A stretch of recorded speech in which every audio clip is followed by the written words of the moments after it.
friends and vinyl community. It's Brian from Brian's Vinyl Records. It is Monday, which means it's time for another installment of Vinyl Editions.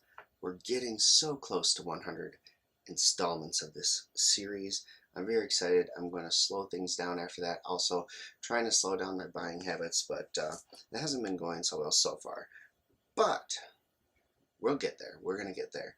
Anyway, lots of cool stuff to show this week. A couple things I picked up from my local, a couple hard to find albums I got that I'm really excited about, and some new releases of reissues that have come out that I'm super pumped about. So let's start with my trip to my good friends at Mill City Sound. Stopped out there on Friday and picked up a new reissue that I was really excited about, and so excited to have in my collection, and that is this right here. This is Slash Made in Stoke. It's a live performance from Slash and Miles Kennedy. It came out, I think, in 2011. Might have been right around there somewhere. And I'm pumped about this. And so they have a few live releases out there, but this one I really wanted in particular. And the reason is it has some songs on here that you just don't hear them play live. They're from the Slash Snake Pit era. So songs like Been There Lately is on here, Mean Bone is on here, Beggars and Hangers On is on here. Those are songs that he did right after leaving Guns N' Roses and forming the Slash's Snake Pit band that he had for a while before, really doing his solo project with a bunch of different singers and then hooking up with Miles Kennedy for the more recent stuff that he's done. So I am super excited to listen to this album and hear him do those songs that, just aren't in the set list anymore. And they're great songs. Those two albums that he put out as Slash and Snake Pit, I think are fantastic albums. They had two different singers on the albums, but man, they were just so good. So super excited to pick this up. I'm looking forward to giving this a spin. Like I said, Slash's live album with Miles Kennedy, Made in Stoke. I think it came out in 2011.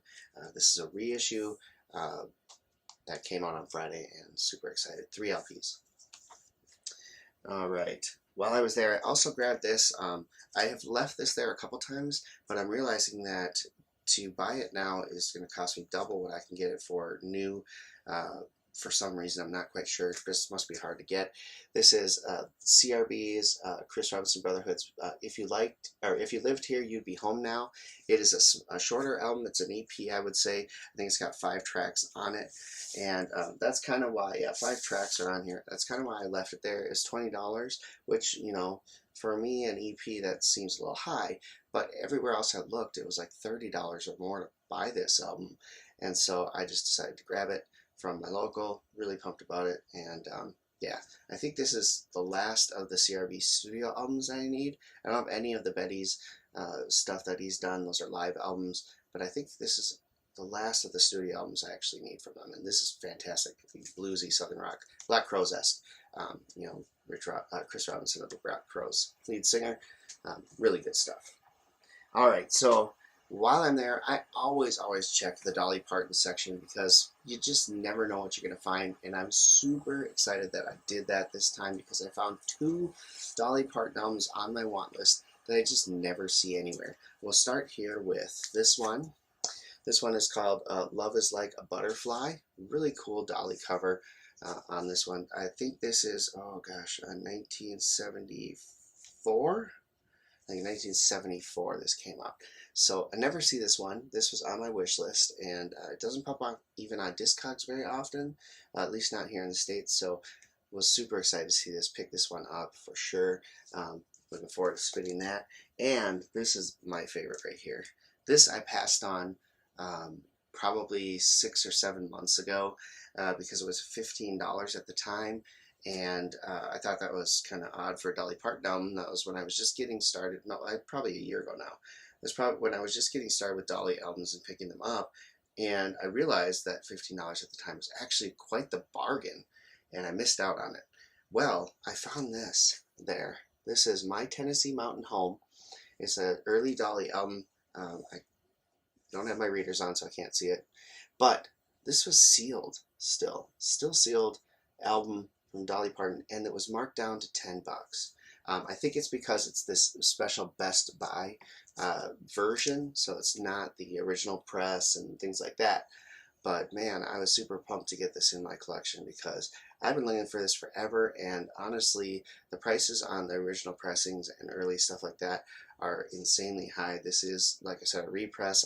It's got the Best Buy image up here, which the original obviously doesn't have, but that's fine with me. I'm just excited to have this in my collection, so super pumped about that. Now, this is a picture of her actual home that she lived in back when she was growing up, and she's recreated this on her Dollywood theme park that she does. So this is what it originally looked like.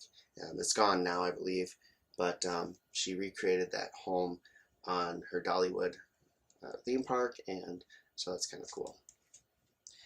All right.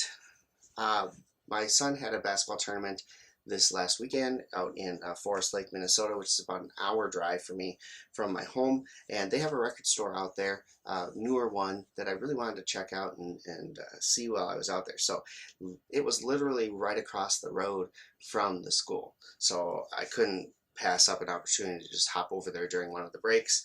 And I talked to the owner, real good guy. We had fun just chatting about different things, and I picked up one album and a bunch of cassettes there. So the album I picked up is Sammy Hagar's Musical Chairs. So this has been on my want list. I've been collecting a lot of Sammy's solo stuff lately, and this is one of them I just didn't have in my collection. And so he had it there. It was priced pretty well, and so I picked it up. So super excited to have this in my collection now. So pumped about that. The store is called Remix. It's in Forest Lake, Minnesota. Really cool. It's got cassettes, CDs, records, video games, old video game consoles, comic books. He's got all sorts of stuff in there. He's spent a lot of time just digging through all of the nostalgic stuff in there.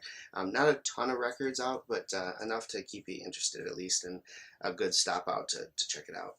Alright, the last things on my list are things I pre-ordered a while ago that finally have come out and looking forward to. This is the first one. This is Alanis Morissette's Live in Montreux. This is 2012 live performance by Alanis Morissette. I have this on CD and really enjoyed it, so it was just dirt cheap. I think I pre-ordered it for like $14, so I couldn't pass it up.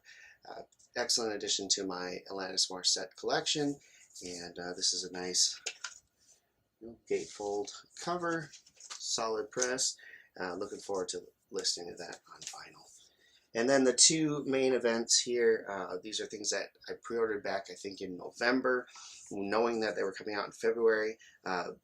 Man, I never really got into the band.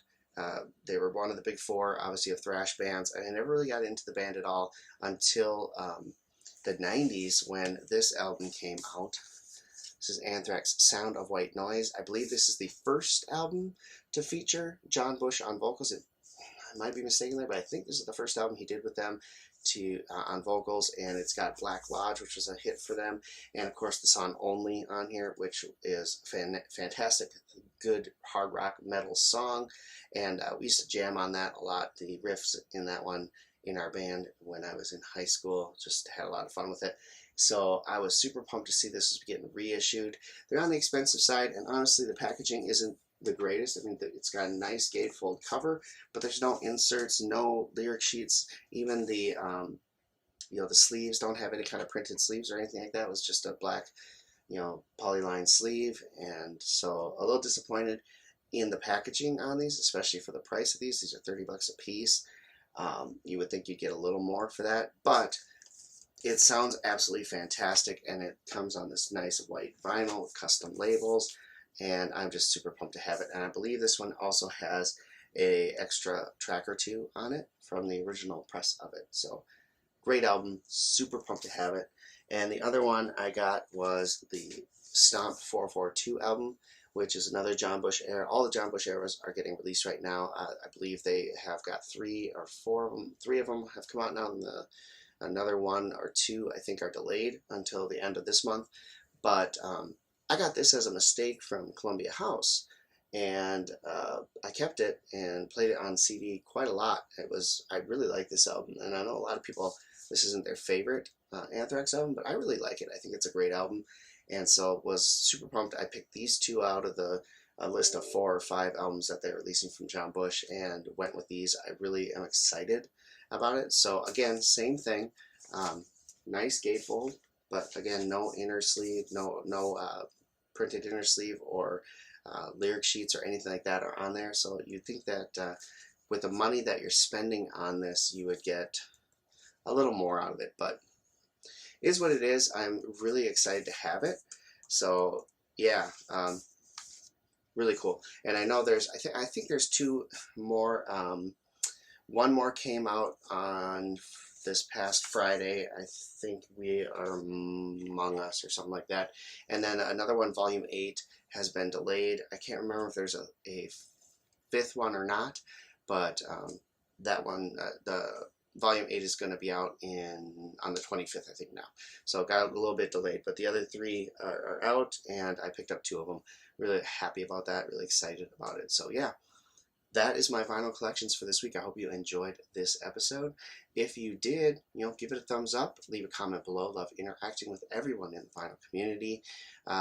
Yeah, just real excited about it. If you're new, hit that like button, subscribe. Love to have you here. Until next time, keep spinning, vinyl friends.